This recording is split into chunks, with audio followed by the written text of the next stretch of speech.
What happens when two powerhouse singers clash over creative control and artistic integrity on live television? The answer is more explosive than you might imagine.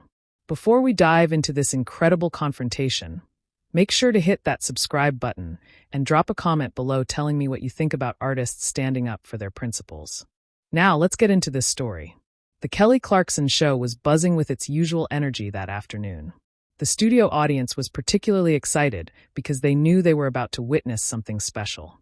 Patti LaBelle, the legendary godmother of soul, was scheduled to appear as a guest, and everyone expected the usual feel. Good interview filled with stories about her incredible career and maybe a beautiful duet between two of music's most powerful voices. Kelly bounced onto the stage with her characteristic enthusiasm, wearing a bright yellow dress that matched her sunny disposition. The audience erupted in applause as she took her place behind the familiar desk, her smile wide and genuine as always. "All right, everybody. We have such a treat for you today," Kelly announced, her voice carrying that warm Oklahoma charm that had endeared her to millions. "One of my absolute heroes is here with us. A woman who has been blessing us with her incredible voice for over 5 decades. Please welcome the incomparable Patti LaBelle." The crowd went wild as Patti emerged from backstage, looking absolutely regal in a flowing emerald green gown that seemed to shimmer under the studio lights. Her silver hair was perfectly styled, and she carried herself with the poise of someone who had commanded stages around the world for longer than many in the audience had been alive. "Miss Patti, thank you so much for being here," Kelly gushed as Patti settled into the guest chair. "I have to tell you, I have been a fan since I was a little girl singing in church. Your voice has been such an inspiration to me." Patti smiled graciously, though there was something slightly reserved in her demeanor. "Thank you, sweetheart. I appreciate that. It's always wonderful to meet young artists who understand the importance of vocal technique and emotional connection." "Speaking of vocal technique," Kelly continued, leaning forward with excitement, "I was hoping we could do something really special today. My producers have been working on this amazing arrangement of your classic song Lady Marmalade, but with a modern twist. I thought it would be incredible if we could perform it together. Kind of like a passing of the torch moment." The studio audience murmured with anticipation, sensing something big was about to happen. But Patti's expression shifted almost imperceptibly, a slight tightening around her eyes that only someone with decades of performance experience would notice. "A modern twist," Patti repeated, her voice maintaining its warmth, but with an edge of curiosity. "What exactly does that mean, honey?" Kelly's enthusiasm didn't waver as she gestured toward her band. "Well, we've updated the arrangement with some contemporary beats, added some auto-tune elements for that current sound, and we've simplified some of the more complex vocal runs to make it more accessible for today's audience. Just bringing it into this decade." The temperature in the studio seemed to drop several degrees, though the audience remained blissfully unaware of what was brewing. Patti's posture straightened, and her hands, which had been relaxed in her lap, now gripped the arms of her chair. "Simplified the vocal runs?" Patti asked, her voice still controlled, but with a steel undertone that Kelly was beginning to pick up on. "An auto-tune on Lady Marmalade?" "I know it sounds different," Kelly said, her smile becoming slightly more forced as she sensed the shift in energy. "But the younger audience really responds to that polished, produced sound. We want to make sure your music reaches as many people as possible." Patti took a slow, deliberate breath, the kind performers take before hitting a challenging high note. When she spoke again, her voice carried the authority of someone who had earned her place in music history through decades of uncompromising artistry. "Kelly, sweetheart, let me explain something to you about Lady Marmalade. That song wasn't just written, it was born. It came from a place of raw emotion, of struggle, of triumph. Those vocal runs you want to simplify, they tell a story. Each bend, each growl, each moment where my voice breaks, that's not just technique, that's life experience." The audience was starting to sense that this wasn't going according to plan. The usual comfortable banter between host and guest had taken on an intensity that was both fascinating and uncomfortable to witness. Kelly shifted in her chair, her media training kicking in as she tried to navigate what was clearly becoming a difficult situation. "I completely understand where you're coming from, Miss Patti, and I have nothing but respect for the original. But don't you think it's important for classic songs to evolve with the times? I mean, even you must have performed songs differently throughout your career as you've grown as an artist." "Of course I have," Patti replied, her voice rising slightly. "But there's a difference between artistic evolution and artistic erosion. When you strip away the soul of a song in the name of making it more accessible, you're not evolving, you're diminishing. You're taking something that was created with blood, sweat, and tears, and you're turning it into background music for a commercial. The studio had fallen completely silent now, except for the soft hum of the cameras that continued to roll. This was no longer an interview. It was becoming a masterclass in artistic integrity, delivered by a woman who had fought these battles her entire career. Kelly's cheeks were flushed now, her professional composure beginning to crack under the weight of what felt like a very public criticism of her artistic choices. But Miss Patti, with all due respect, music has to change. The industry has evolved. What worked in the 70s doesn't necessarily work today. We have to meet people where they are.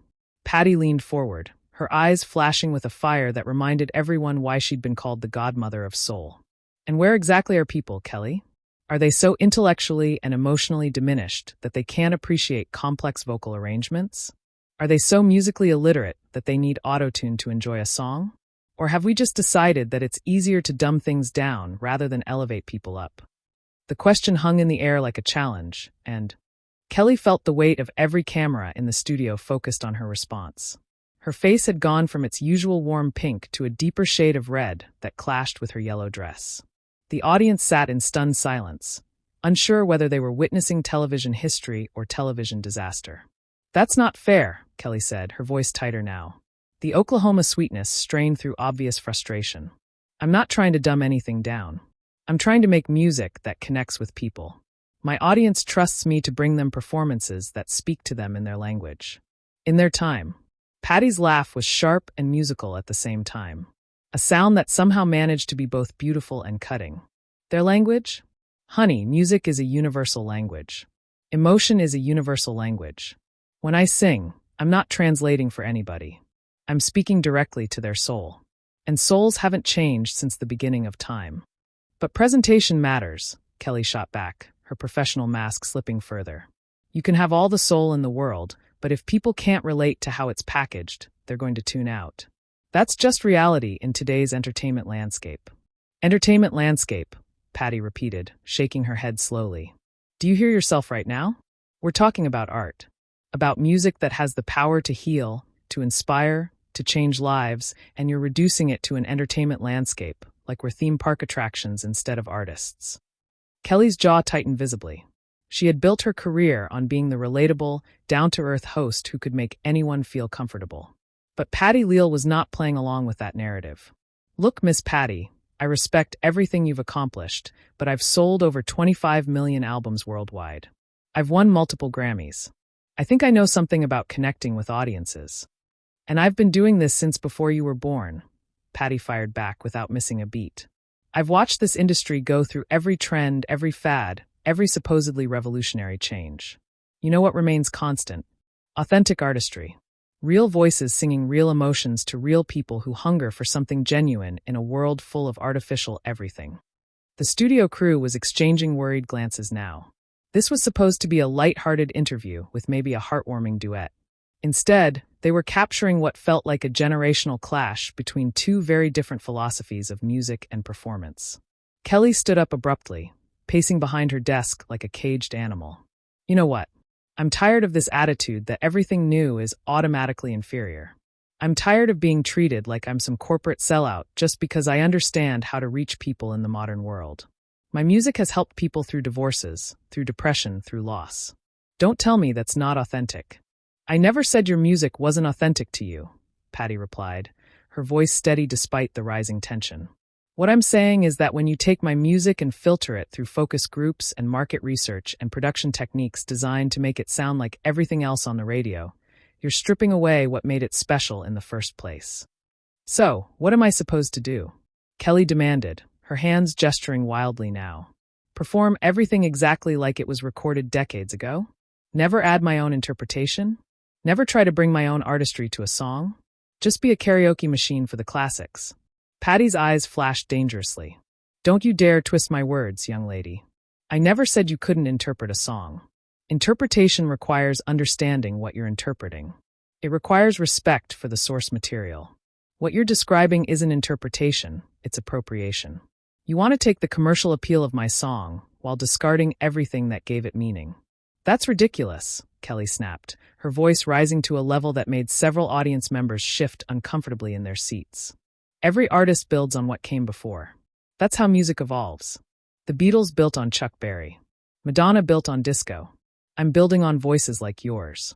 The Beatles understood Chuck Berry's music before they built on it, Patti shot back, her own voice now matching Kelly's intensity. Madonna lived and breathed disco before she transformed it. You're talking about taking a song that represents the struggles and triumphs of women, particularly women of color, and turning it into a sanitized pop confection for mass consumption. Kelly stopped pacing and stared directly at Patti, her eyes blazing. And there it is. This isn't really about vocal runs or auto-tune, is it? This is about who gets to sing what songs. This is about gatekeeping. The accusation hung in the air like a toxic cloud. Patti's expression went from angry to something much more dangerous. A cold fury that spoke of decades of fighting battles that younger artists couldn't even imagine. Gatekeeping. Patti's voice was barely above a whisper, but it carried more power than if she had shouted. Child, I have spent my entire career opening doors for artists who look like me, who sound like me, who come from where I come from. I have mentored more young singers than you could count. But I will not stand by and watch you trivialize music that comes from pain, from struggle, from experiences you clearly don't understand or respect. Kelly's face was now completely flushed, her carefully maintained composure shattered. Don't you dare lecture me about struggle. I grew up poor in Texas. I worked multiple jobs to support my music. I've dealt with record executives who tried to change everything about me. I've earned my place in this industry. Have you? Patti asked, standing up from her chair for the first time since the confrontation began. At full height, she commanded the stage in a way that reminded everyone why she had been performing on stages around the world for over 50 years. Or have you just learned to give them what they want?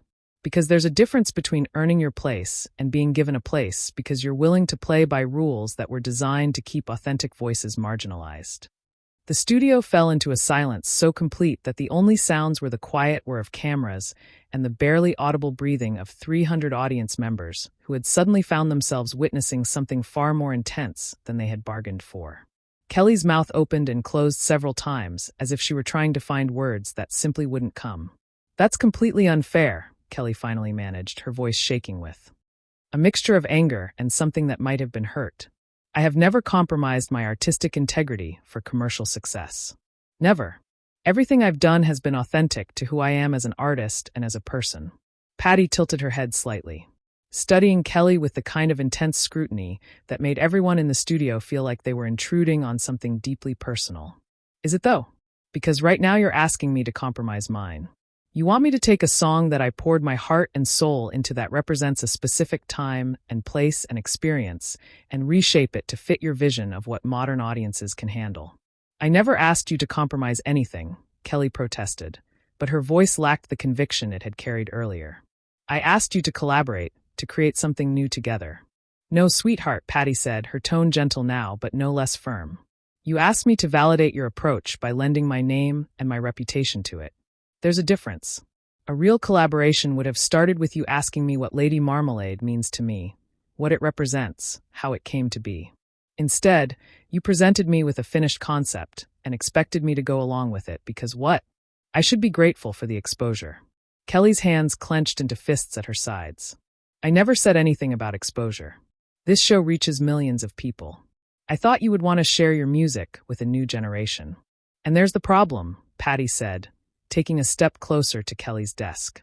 You thought you assumed you decided what I would want without ever asking me, just like the record executives I've been dealing with for 50 years. You made decisions about my art without including me in the conversation. That's not true, Kelly said. But even as the words left her mouth, they sounded hollow. We, my team, reached out to your people.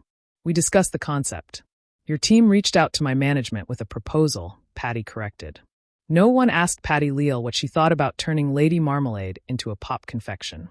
No one asked the woman who lived through every note of that song whether she was comfortable. With auto-tuning her legacy, Kelly moved around her desk now, as if proximity might help her make her point more effectively. But don't you see? This is how the industry works now. Artists collaborate through their teams, through producers, through management. It's professional. Professional, Patti repeated. And there was something almost sad in her voice now. When did we decide that professional meant removing the artist from artistic decisions? When did we agree that the business of music was more important than the music itself? Because the business side matters, Kelly insisted, her frustration boiling over again. You can create the most beautiful, authentic, soulful music in the world, but if nobody hears it, what's the point? At least my way, your song reaches people who might never have discovered it otherwise. Patti shook her head slowly, and for the first time since the confrontation began, she looked not angry, but genuinely disappointed. And what version of my song would they be discovering? Kelly, a sanitized, auto-tuned, simplified version that bears my name, but not my heart. Is that really doing them a service? Or are you just making it easier for them to avoid engaging with the real thing? The real thing is 50 years old, Kelly shot back. People change. Music changes. The world changes. You can't expect everything to stay frozen in time just because that's how you prefer it. I don't want anything frozen in time, Patti replied, her voice rising again. I want growth. I want evolution. I want music to continue reaching new heights. But what you're describing isn't evolution. It's devolution. You're taking something complex and making it simple. Taking something challenging and making it comfortable. Taking something that demands your full attention and turning it into background noise.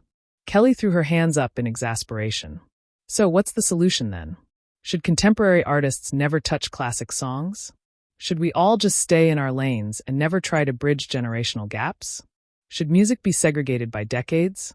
The solution, Patti said, moving toward the edge of the stage, is respect. The solution is taking the time to understand what you're working with before you try to change it. The solution is recognizing that some things are classics because they're already perfect. And your job as an artist is to bring your own truth to them. Not to reshape them into something more palatable, but I was bringing my truth to it, Kelly protested, following Patti toward the stage edge. My truth is that I want to share great music with great audiences, and sometimes that means making it accessible. Patti stopped and turned back to face Kelly. Her expression, a mixture of sadness and resolve. Your truth, honey, seems to be that you don't trust your audience to appreciate greatness unless you dilute it first. That's not respect for your fans. That's condescension. The words hit Kelly like a physical blow. Her face went pale, then flushed again, cycling through emotions too quickly for anyone to follow. You don't know me, she said quietly, dangerously. You don't know my audience. You don't know what I've built here. I know what I've seen today, Patti replied, picking up her purse from beside the guest chair. I've seen someone who thinks that 50 years of experience should bow to market research and focus groups. I've seen someone who believes that artistic legacy should be subordinate to contemporary trends.